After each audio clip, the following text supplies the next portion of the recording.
What really fascinates me is the complete blackout in the American press. For more than 20 years, I've gone down to the press club every day. I check the wires in their library, mingle with other paper boys, and I ask them the question many times, why, when if 120 film stars or 120 NFL football players met behind locked and guarded doors at a remote location for 3 days, you'd try very hard to penetrate and find out what those movie stars or football players are doing. Well, I have no curiosity at all when 120 of the world's most powerful financial leaders and political leaders meet for 3 days in a remote location behind armed guards in a complete blackout. Well, I have no curiosity. The people who call conspiracy theorists are not the conspiracy theorists themselves. We're talking about facts here. The Bilderberg Group does exist. The Federal Reserve does exist. The people who are members of the Bilderberg Group are also the people who do control the Federal Reserve. These are all facts. In 1954, the elite of the planet met in secret at the Bilderberg Hotel in Oosterbeek, Holland. The Bilderberg Group would later admit that their mission was the formation of the EU. Once the EU was established, under the guise of trade deals, a North American Union and Asian Union would be formed.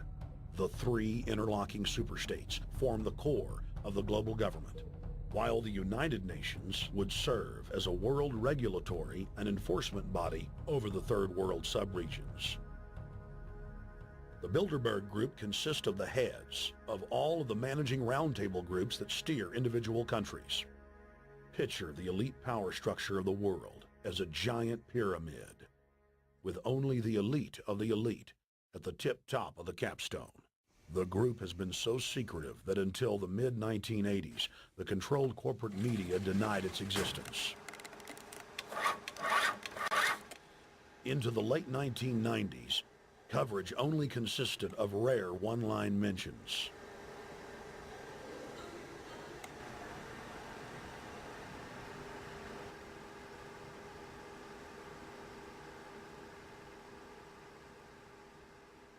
With the rise of the alternative media, their stranglehold on information has begun to slip. What we do hear coming out of those meetings is incredible about the plans of the New World Order to consolidate power. Political power and economic power coming together at the highest level. But what I call the lapdog media, the controlled media in this country, you would think that they would be going to court, crying freedom of information, open meetings, sunshine law, and all of these things, but the silence is deafening. Why is it the major media would deny this? Let's look at the ownership of the major media. Let's look at the roster of, say, the Bilderberg meeting. Katharine Graham owns the Washington Post. Katharine Graham has been to the Bilderbergers. Conrad Black, one of the largest media barons in Canada and Europe, has not only been to these meetings, but he has hosted the meeting just a few years ago. Every year they meet in secret, and there is an absolute news blackout. There is never anything reported in any of those papers. David Rockefeller himself thanked the media for keeping this all hushed up.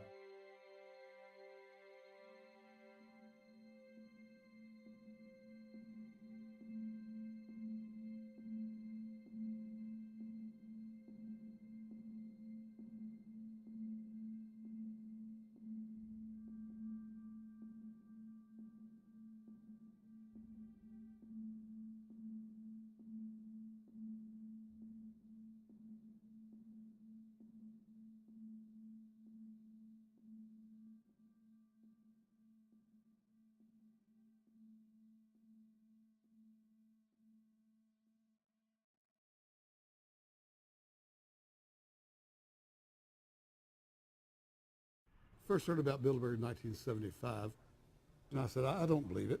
That's not possible. Who in hell's Bilderberg? I spent 20 happy years with metropolitan newspapers. All the wires are clicking at my ear. That could not happen without me knowing about it. And the thing that first impressed me most was called in 1957 by the late, great Westbrook Pegler, widely syndicated columnist. He wrote 2 lengthy columns about how approximately 100 leaders of international finance, heads of state, high public officials were meeting behind armed guards and closed doors on Jekyll Island, sealed off. What are these powerful internationalists doing? And why is it so secret? Why does it have armed guards outside? Why is it sealed off? The newspapers totally ignore it. Not a word. Total blackout in the United States. Since then, I've never stopped pursuing Bilderberg, the whole international gangster organization led by Rockefellers and Rothschilds, as they manipulate the world for their own selfish interest. About 10 have come in. They've been coming in slowly in typically big black cars with what appears to be bulletproof glass, and we've got a few pictures of some of the people. We're being kept well back from the building by an awful lot of security people. But, you know, there'll be more security as this thing develops. Again, just a reminder to stay off the front, okay? I am. This is the line. We checked with the city. Oh, yeah, there's one right there. Hi. Hey, we're not your property. We're not your slaves. We're going to defeat the New World Order. The New World Order is going to be defeated. You realize that? I'm glad you do. Always does throughout history. Now, I think what is very difficult for most people to understand is how such a small group of 125 men and a few women control a population base of 6 billion people. Actually, it's much easier than you think. These people work on what I call systemic methodology, meaning that you take a pie, just imagine you take an apple pie and you slice this apple pie into lots of very small pieces, and you put in front of each one of these pieces your men or women of trust. And by controlling this individual, you control an entire organization. For example, if you take Paul Wolfowitz, who runs the World Bank, through him you can control the entire organization. You don't need to control what the dishwasher or the toilet cleaner thinks or does or believes in. You just need to control what he does and what he believes in. And what he does will permeate the entire organization. And that's how you control, with very, very small power base, an entire global population of 6 billion people. Bilderberg is making great progress toward a world government. They have created a superstate in Europe called the European Union. They are intent on creating a Western Hemisphere Union called the American Union. NAFTA is to be expanded into every country in this hemisphere. As NAFTA expands, it will take on the role of the American Union. And only an educated, informed public can stop them in their tracks. In 2005, an arrangement between Canada, Mexico, and the United States was made. This arrangement, unannounced to the public, unregulated by Congress, merges the United States, Mexico, and Canada into one entity, erasing all borders. It's called the North American Union, and you might want to ask yourself why you've never heard of this. In fact, there is only one mainstream reporter who has actually heard of and has had the courage to cover this issue. The Bush administration's open borders policy and its decision to ignore the enforcement of this country's immigration laws is part of a broader agenda. President Bush signed a formal agreement that will end the United States as we know it, and he took the step without approval from either the U.S. Congress or the people of the United States. It's a deal that few have even heard of. It's being done again by very few people at the very top on behalf of the investment class, but the working class of people. Political officials across our country, from communities, from cities and so forth, they don't know anything about this. This isn't some trade agreement. It is a total removal of sovereignty from these countries, which will also result in a completely new currency called the Amero. Fall. Apart from that, I think one thing people who are dollar-based need to focus on is the Amero. That's the one thing that nobody's talking about, but I think it's going to have a big impact on everybody's life in Canada, the U.S., and Mexico. The Amero is the proposed new currency for the North American community, which is being developed right now between Canada, the U.S., and Mexico to make a borderless community, much like the EU, and the dollar, Canadian dollar, U.S. dollar, and the Mexican peso replaced by the Amero. By default of this agreement, the American Constitution will eventually be obsolete. You would think that a situation like this would be on the cover of every major newspaper, That is until you realize that the people who are behind this movement are the same people behind the mainstream media, and you are not told what you're not supposed to know. The North American Union is the same concept as the European Union, the African Union, and the soon-to-be Asian Union, and the same people are behind all of them. And, when the time is right, the North American Union, the European Union, the African Union, and the Asian Union will be merged together, forming the final stages of a plan these men have been working on for over 60 years. A one-world government.